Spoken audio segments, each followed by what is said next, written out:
नाशिक जिल्ह्यातील मालेगाव तालुक्यात खरीप हंगामासाठी 30 जून पर्यंतचा कालावधी असतो। त्यामुळे पेरणीचा योग्य कालावधी 15 जून पासून सुरू होऊन जुलैच्या पहिल्या आठवड्यात पूर्ण केली जाते। यंदा तालुक्यातील 91,520 हेक्टर क्षेत्रापैकी 87,643 हेक्टरवर खरीप पेरणी पूर्ण झाली असून 95.76% पेरणीचे उद्दिष्ट पूर्ण झाले।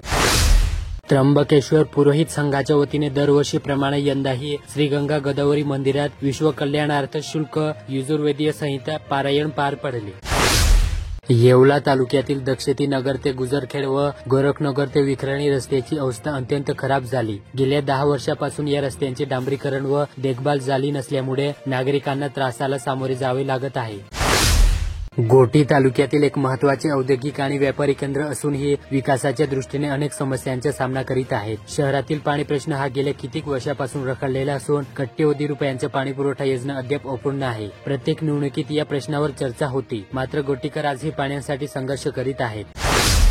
देवडा येथील करमवीर रामरावजी आहेर कला विज्ञान आणि वाणिज्य महाविद्यालयाच्या अर्थशास्त्र विभाग, भारतीय प्रतिभूती आणि विनिमय मंडळ सेबी व नॅशनल स्टॉक एक्सचेंज मुंबई यांच्या संयुक्त विद्यमाने आर्थिक साक्षरता आणि गुंतवणूक जागृती या विषयावर एक दिवसीय कार्यशाळा उत्साहात पार पडली। विद्यार्थी व नागरिकांना आर्थिक नियोजन, गुंतवणुकीचे विविध पर्याय आणि बाजारातील चढ उताराविषयी माहिती देऊन त्यांना आर्थिकदृष्ट्या साक्षर करण्याच्या उद्देशाने हे आयोजन करण्यात आले होते। अध्यक्षस्थानी प्राचार्य डॉ. हितेंद्र आहेर होते।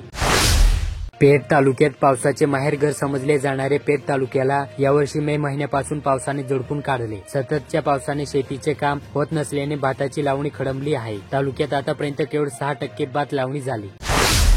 निफाड तालुक्यात जुलै महिन्यामध्ये होत असलेल्या पावसामुळे शेतामध्ये अजूनही भरपूर ओल असून जमिनीत पेरणीयोग्य वापसा नसल्याने खरीपांच्या पेरण्या लांबल्या। यावर्षी आतापर्यंत सोयाबीन पिकांची पेरणी फक्त 30.65% झाली असून विशेष म्हणजे मक्का पिकाची पेरणी 7.53% वर आहे। पेरण्या लांबत चालल्याने शेतकऱ्यात चिंतेचे वातावरण पसरले।